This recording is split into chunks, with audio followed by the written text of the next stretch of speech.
la esposa de Gotti. Realmente no sabía que también fui a la boda de John Jr. Me senté yo, y mi mujer se sentó en su mesa con John y su mujer. Y ya sabes, la mesa principal en la boda. Así que realmente no la conocía bien. Es la tercera semana de octubre de 2023. Sé que ella hizo algunas obras de arte y lo puso en un restaurante griego o algo así. Lo colgó en la pared que estaba a la venta. No creo que el tipo de la cafetería griega estuviera muy contento. Perros guardianes en el espacio financiero, rastrear a cerca de 2 millones transferidos a la cuenta de un cierto Victoria Gotti. Sí, estoy hablando de la Victoria Gotti, esposa del elegante don John Gotti. Sin embargo, pronto descubrirían que no había necesidad de ser sigilosos porque el dinero que Victoria Gotti recibió era legal. Todos los 2 millones de dólares estaban limpios. Puedes imaginarte el shock, más de 20 años después de la muerte de uno de los jefes mafiosos más infames que la ciudad de Nueva York ha tenido que presenciar, y sin embargo, su familia, más concretamente, su esposa, seguía recogiendo los frutos de su dudoso trabajo. Era, como mínimo, increíble. Y aunque debo admitir que estoy tentado a poner todos los elogios en los fríos pies de John Gotti por tener la previsión de velar por su familia, incluso en la muerte, usted debe saber que esto no habría sido ni remotamente posible si Victoria Gotti no fuera la mujer que era para él. La primera dama de la mafia. En un mundo despiadado, repleto de testosterona, hipermasculino e hiperilegal de delincuencia organizada, Victoria Gotti era la esposa ideal de un jefe de la mafia. Jugaba el juego sucio a una perfección enfermiza. Esta es su historia. He aquí cómo la esposa de John Gotti jugó sus cartas tan perfectamente bien que está ganando millones de dólares legalmente 21 años después de su muerte. Para ser un buen jugador de baloncesto o de béisbol, en primer lugar, tienes que ser un buen mentiroso, un buen delincuente. Toma muchas drogas, debes tomar esteroides, tienes que tomar esteroides, y cualquiera que tome esteroides es una basura. En los últimos meses antes de su muerte, Victoria Gotti visitaba a su marido sin cesar. En algunas ocasiones, incluso llevaba a su nieto, lo que permitía a su marido encarcelado desempeñar el papel de un abuelo que podía impartir algo de sabiduría anticuada un tanto cuestionable. Pero la historia de amor entre John no era un cuento de hadas. De hecho, ser la esposa de un jefe de la mafia puede ser una sentencia de muerte. Porque a pesar de que te asegura ser locamente rica, también significa que tendrás que soportar muchas penurias emocionales por parte de un marido que te engañará, de sus enemigos que quieren utilizarte como moneda de cambio y de la ley que no pestañearía antes de meterte en la cárcel. Entonces, ¿quién lo hizo Victoria? Una cosa es ganar dinero y otra muy distinta mantenerse con vida mientras fabricas ese cuestionable papel verde. Nacida el 27 de noviembre de 1942, en Brooklyn, Nueva York, Victoria DiGiorgio creció en el seno de una familia italoamericana muy unida. Pero también era medio rusa. Esto debería haber sido un problema para John Gotti cuando la conociera, pero ella tenía todas las hechuras de una mujer italiana pura. La infancia de Victoria estuvo llena de las imágenes, sonidos y tradiciones de su herencia italiana. Creció en un barrio donde la lealtad y el respeto se valoraban por encima de todo, y aprendió la importancia de la familia y la comunidad desde muy pequeña. Durante su adolescencia, Victoria se cruzó por primera vez con John Gotti, un joven carismático y ambicioso, que pronto se convertiría en una figura central de su vida. Ambos se conocieron en un bar local en 1958, y su conexión fue instantánea. Él está bien, sabes, y solo un año más tarde fue cuando lo conocí, cuando entraron en el bar por lo que estaba destinado. Y eso fue todo. Él era más que guapo, era como un dios griego. Nunca habrá otro chico tan guapo como él, te lo aseguro. A pesar de los aparentes peligros e incertidumbres que conllevaba relacionarse con alguien de la mafia, Victoria se sintió atraída por el encanto y la magnética personalidad de John. En contra de los deseos de su relativamente conservadora familia, su relación floreció, y pronto se encontraron profundamente enamorados. El 6 de marzo de 1962, cuando aún tenía 19 años, Victoria tomó una decisión que cambiaría su vida. Se casó con John Gotti, selando su unión y embarcándose en un viaje que pondría a prueba su amor y su resistencia ante el peligroso mundo en el que se estaban adentrando. Es difícil decir que Victoria no sabía con quién se metía en la cama. Es difícil para ella decir que era ajena a su torcida carrera en ese momento. La razón por la que digo esto es porque Gotti, muy temprano en su carrera, se metió en la cama con Aniello Della Croce. Si no sabes quién es, no pasa nada. Aniello es uno de los muchos nombres que se han perdido en la historia. Y por una buena causa, porque el hombre era más que despiadado. En febrero del 68, unos 6 años después de casarse, Gotti estaba metido hasta el cuello en secuestros de camiones para la mafia, operando directamente bajo las órdenes de Aniello Della Croce, cuando el FBI cogió al joven Gotti con cargos que le llevaron a pasar 3 años en la cárcel. 3 años. No hay ignorancia que puedas fingir que no te haga hacer preguntas. Especialmente cuando el hombre que cuidaba de ti y de tus hijos en ese momento era Aniello Della Croce. Verás, Aniello podría haber estado ahí para Gotti cuando estaba en la cárcel, actuando como un gran mentor y un buen jefe. Pero en realidad era el diablo. No, era peor que el diablo. Lo mejor es creer que el diablo admiraba a este tipo. Verás, Aniello Della Croce era subjefe de la familia del crimen Gambino bajo el mando del mismísimo Carlo Gambino. El hombre tenía una liga de asesinos que estaban más que listos para hacer su voluntad a la primera de cambio. Sin embargo, Aniello prefería cometer todos sus asesinatos él mismo. Quiero decir, el nombre del hombre directamente trans, Lated, a Corderito de la Cruz, y eso es toda la información que necesita saber que era un psicópata furioso.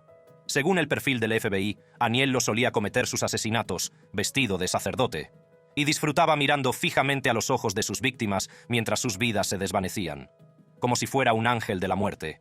Que nadie me diga que Victoria no sabía que su marido era un psicópata de la calle, un mafioso hasta la médula. Ahora, lo que podría escuchar es si dijeras que ella no sabía que él iba a llegar a ser tan grande como lo hizo. Porque ese camino no fue fácil, por decirlo menos. Podría haber parecido que estaba ascendiendo rápidamente a través de las filas, con Carmine Fatico haciéndolo capo, a pesar del hecho de que no era un hombre hecho en ese momento. Pero la verdad era que nunca estaba destinado a ser tan sencillo. De hecho, tras su tercera estancia en prisión, John Gotti tendría que volver a la cárcel en 1974, cuando se le concedió el honor único de vengar la muerte del sobrino de Carlo Gambino, secuestrado y asesinado por el gángster irlandés-americano James McBratney. Pasó otros 4 años en la cárcel acusado de homicidio involuntario. En los viejos tiempos de la mafia, tenías que trabajar para ascender desde abajo. Tenías que demostrar lealtad y la capacidad de cometer algunos delitos y pasar un poco de tiempo en la cárcel. Y ahí es cuando los jefes de la mafia comenzaron a reconocerte como alguien en quien podían confiar y te acercaban a la familia y básicamente te daban más poder. De hecho, pasó tanto tiempo en la cárcel que su amor de cuento de hadas con Victoria se volvió oscuro y algo amargo. Sammy el Toro diría más tarde que se quejaba mucho de su mujer y de lo mucho que le estresaba. Pero las cosas estaban a punto de empeorar, mucho peor. Estoy hablando de un suceso que casi destruyó su matrimonio definitivamente. Pero antes de meternos de lleno en eso, la salida de John Gotti de su centro de 4 años llegaría en 1976. En 1977 fue inducido como un hombre hecho. Y si alguna vez hubo una mínima oportunidad para Victoria de escapar del matrimonio, ahora había desaparecido. ¿Pero por qué querría escapar?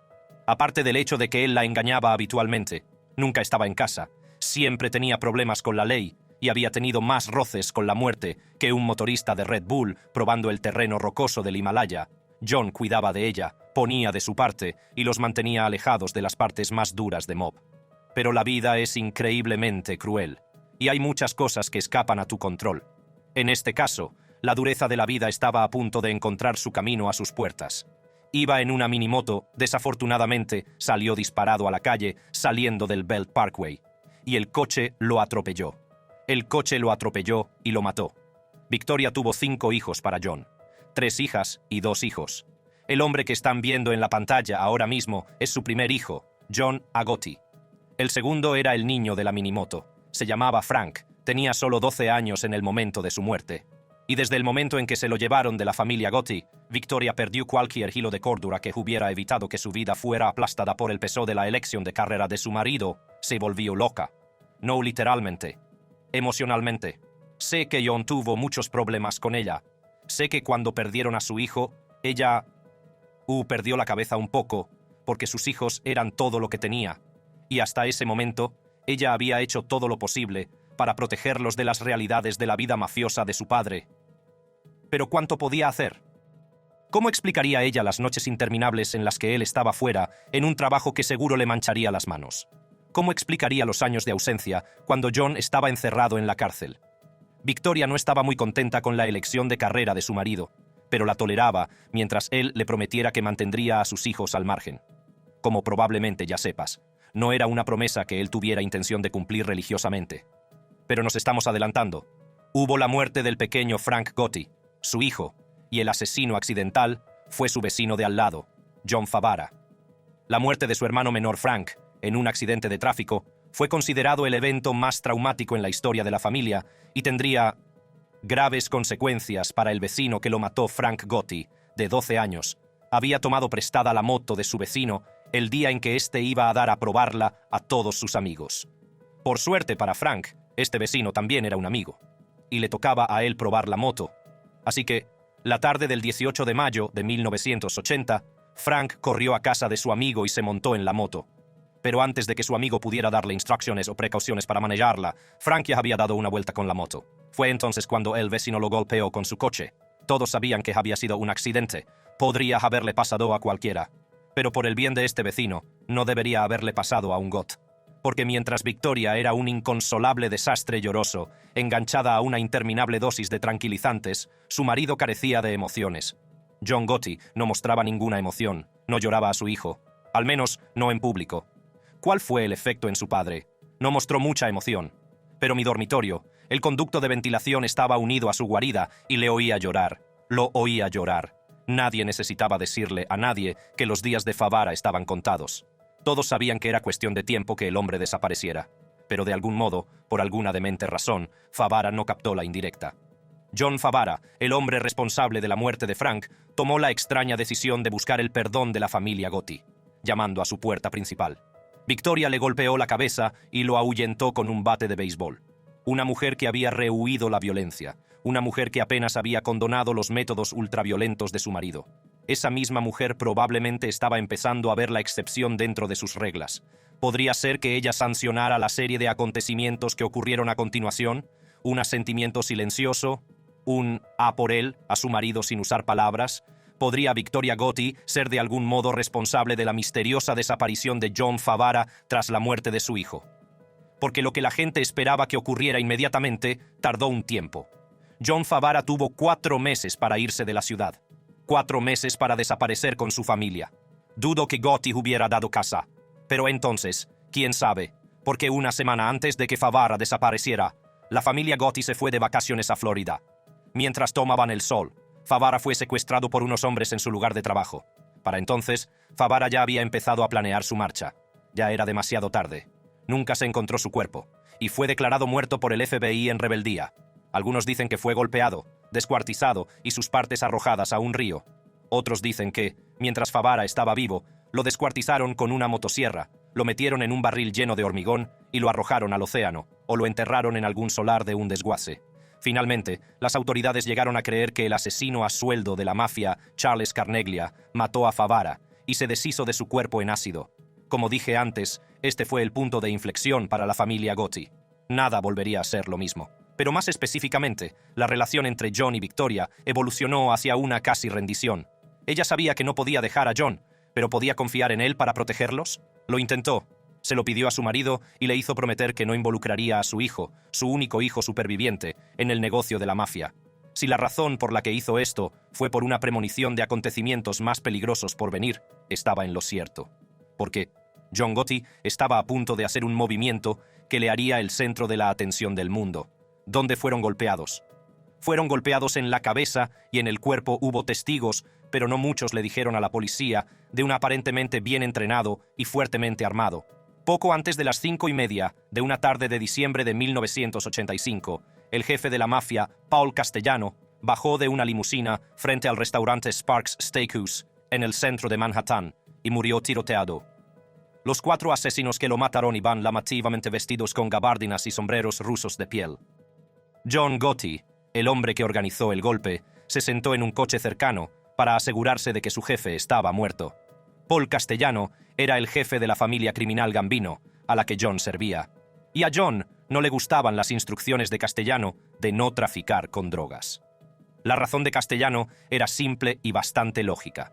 Le preocupaba que el gobierno federal estuviera prestando demasiada atención a sus actividades relacionadas con las drogas.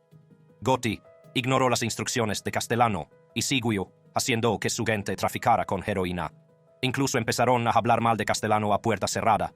Pero como el gobierno federal estaba vigilando, se hicieron públicas las noticias de las escuchas telefónicas que mostraban que Gotti y sus socios seguían traficando con drogas y hablando mal. John Gotti debió pensar que sus días estaban contados, así que, en lugar de esperar a que Castellano llegara hasta él y su banda, planeó un golpe muy audaz contra el jefe de la mafia. Un golpe que no fue debidamente sancionado por las 5 familias. Un golpe que debería haberle costado la vida en un ataque de represalia. Sorprendentemente, el golpe le llevó a la cima. Victoria era la esposa del jefe de las 5 familias, la familia Gambino, posiblemente la más poderosa de Nueva York. Con John al mando, la familia Gambino amplió sus operaciones, aventurándose en nuevos territorios y negocios ilícitos. El tráfico de heroína, antes dominado por facciones rivales, cayó bajo el control de Gotti. Estableció conexiones con los cárteles de la droga colombianos, asegurando un suministro constante de cocaína a Estados Unidos. El atractivo del dinero y el poder era embriagador, y John Gotti se deleitó con su nueva riqueza. Fiestas fastuosas, vacaciones extravagantes y un estilo de vida de excesos se convirtieron en la norma de la familia Gotti. Victoria, ataviada con ropa y joyas de diseño, estaba al lado de su marido, mientras disfrutaban del botín de su imperio ilícito. Pero ella no había olvidado la promesa que le hizo jurar. La pregunta era, ¿lo había hecho? John rompió esa promesa tan pronto como la hizo. Metió a su hijo, John Jr., en la mafia. Y muy pronto, a través de alguna cocina de gancho, John Jr. se convirtió en un made man. Victoria no tuvo ni idea durante mucho tiempo de que su único hijo superviviente seguía a su marido en minimisiones. Ella no sabía cuándo él tomó su propio cargo. Y cuando se convirtió en un hombre hecho, ella todavía no tenía ni idea. Y luego estaba el creciente escrutinio de las fuerzas del orden. La extravagante personalidad de John Gotti y su descarado desprecio por la autoridad le convirtieron en objetivo del FBI y otras agencias. Victoria Gotti vivía bajo la sombra constante de la vigilancia y el peligro, y no tenía ni idea de que su hijo también se vería pronto en el punto de mira. Pero, y esta es quizás la única cualidad que mantuvo a Victoria Gotti en la vida a lo largo de los años, permaneció ferozmente leal a su marido. Los medios de comunicación empezaron a llamarla la primera dama de la mafia, un título que conllevaba tanto prestigio como peligro. Su apoyo inquebrantable y su resistencia ante la adversidad consolidaron su posición como parte integrante del imperio de John Gotti. Pero cuanto más alto se sube, más dura es la caída. Y el ascenso de John Gotti a la cima, y su reinado como jefe de la familia Gambino, acabaría llegando a su fin. Y al hacerlo, amenazó con destruir todo lo que Victoria y John habían construido juntos. Su mundo, su negocio, su familia. ¿Qué queremos para John? Un juicio justo. ¿Qué queremos para John? Un juicio justo. ¿Qué queremos para John? Un juicio justo. ¿Qué queremos para John? Un juicio justo. Cuando John Gotti mató a Castellano, la mafia italiana se escandalizó y el resto de Nueva York miró con asombro. Fue como una película de mafiosos de Scorsese hecha realidad. Sin embargo, lo que los agentes de la ley no esperaban era el peligroso juego que Gotti jugaría con ellos. Gotti, con su traje a medida de $1 millón, sus ingeniosas frases y su encantadora sonrisa, cortejaba a la opinión pública. Y el público le adoraba. Le querían tanto que se convirtió en una auténtica celebridad. Y él se deleitó en su estatus de celebridad, concediendo entrevistas y jugando al gato y al ratón con el FBI. Ahora, puedes imaginar que este comportamiento debe haber molestado mucho a Victoria. Era contraintuitivo para cualquier criminal. Gotti estaba llamando la atención innecesariamente. Y por supuesto, la atención traería cargos criminales. Pero a pesar de sus actividades delictivas, Gotti parecía intocable, ganándose el apodo de El Don de Teflón, porque los cargos graves simplemente no se sostenían. Una y otra vez, Gotti se libraba de juicios importantes, dejando a la opinión pública asombrada y a las fuerzas del orden frustradas. Pero poco sabía que el FBI estaba construyendo pacientemente un caso contra él, decidido a acabar con él de una vez por todas. El FBI se dio cuenta de que, para procesar con éxito a la jerarquía de la familia Gambino, necesitaba reunir pruebas irrefutables de sus actividades delictivas. Se embarcaron en una misión para grabar en secreto a Gotti y a sus socios, hablando de sus empresas ilícitas. Paciente y metódicamente, el FBI se abrió camino en la intrincada estructura de la familia Gambino. Consiguieron informadores y colaboradores que les permitieron acceder por la puerta de atrás a las operaciones delictivas de la familia. Las escuchas telefónicas, la vigilancia y la colocación de micrófonos ocultos en lugares clave se convirtieron en su modus operandi. El FBI se enteró del control que ejercía la familia Gambino sobre los sindicatos y de su influencia en diversas industrias. Descubrieron que la familia estaba bien aislada y solo era accesible a extraños a través de las cámaras de vigilancia. Pero el descubrimiento que necesitaban llegó de una fuente inesperada. La intervención del teléfono de Angelo Ruggerio por parte del FBI resultó ser una de las más exitosas de la historia. Escucharon conversaciones que implicaban a la familia Gambino en una importante operación de tráfico de heroína. Las piezas del rompecabezas empezaban a encajar. El FBI conoció también a la banda de Gotti y su implicación en actividades delictivas. Descubrieron que Gotti utilizaba como cuartel general el Club de Caza y Pesca de Bergen, un lugar aparentemente inocente que servía de centro neurálgico para sus operaciones ilícitas. El FBI alquiló un apartamento cercano e instaló cámaras para grabar a todos los que entraban y salían del club. Sin embargo, Gotti no era tonto. Era consciente de la posibilidad de vigilancia y a menudo celebraba reuniones secretas en el pasillo de detrás del club, lejos de miradas indiscretas. Así que el FBI plantó micrófonos allí también. Hay una viuda llamada Sera Sorelli. Vivía en el apartamento número 10 por encima de la altura Ravenite, en Acción de Gracias. Nos enteramos de que se iría para Acción de Gracias, y la vimos irse con sus maletas. Creo que uno de sus sobrinos la recogió, y poco después, nuestro equipo de entrada entró en el apartamento, puso el micrófono y entró en funcionamiento el 22 de noviembre. Los micrófonos capturaron conversaciones incriminatorias entre Gotti y sus socios, discutiendo chanchullos sindical, asesinatos que había ordenado y otras actividades delictivas. El FBI había obtenido por fin las pruebas que necesitaba para acusar a Gotti de dirigir la familia Gambino. En 1990, el FBI hizo su jugada. Gotti, junto con sus socios de confianza Gravano y Locazio, fueron arrestados en el club social Ravenite. Los cargos contra Gotti eran amplios: asesinatos múltiples, crimen organizado y obstrucción a la justicia. Fue un golpe impresionante a la familia Gambino y una victoria para la aplicación de la ley. El teflón se ha ido, el don está cubierto con velcro, y todos los cargos de la acusación se atascaron. La ofensiva del FBI contra el crimen organizado había hecho progresos significativos. Las pruebas presentadas durante el juicio fueron abrumadoras. Los testimonios de antiguos socios, las conversaciones intervenidas y las imágenes de vigilancia pintaron un cuadro condenatorio de la participación de Gotti en el crimen organizado. El jurado no tuvo más remedio que emitir un veredicto de culpabilidad.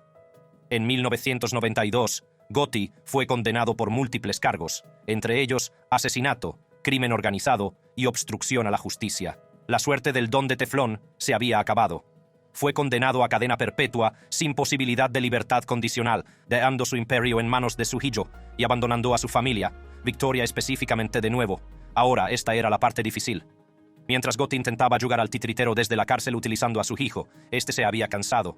Este no era su rodeo, quería salir. En los círculos de la mafia lo llamaban cierre. Joseph me dijo que John quería un cierre. Le dije: Joseph, esa palabra no está en el vocabulario de mi hijo. Eso es sobreeducado, poco inteligente. Hijo de puta. Esa palabra cierre el Gotti mayor no lo quería. No quería que su hijo dejara la mafia. Pero esto era lo que Victoria. Esto era lo que él había querido desde el principio, si tan solo su marido la hubiera escuchado. Porque el hecho es que el Gotti menor era terrible como mafioso. Incluso cuando su padre le movía los hilos, metió tanto la pata que el FBI consiguió una lista de todos los mafiosos de la familia Gambino. Fue un gran lío. Y en 1999 fue acusado de rico por los federales. Y estaba empezando a parecer que iba a terminar como su padre, que en este punto estaba lejos de ser un cumplido. El Gotti mayor ahora tenía cáncer de garganta y se estaba metiendo en disputas en el corral que lo dejaron ensangrentado. Afortunadamente, vio más allá de su orgullo. Y afortunadamente, antes de morir, le dio a su hijo sus bendiciones. Tras la muerte de John Gotti en 2002, Victoria Gotti desapareció de la faz de la tierra.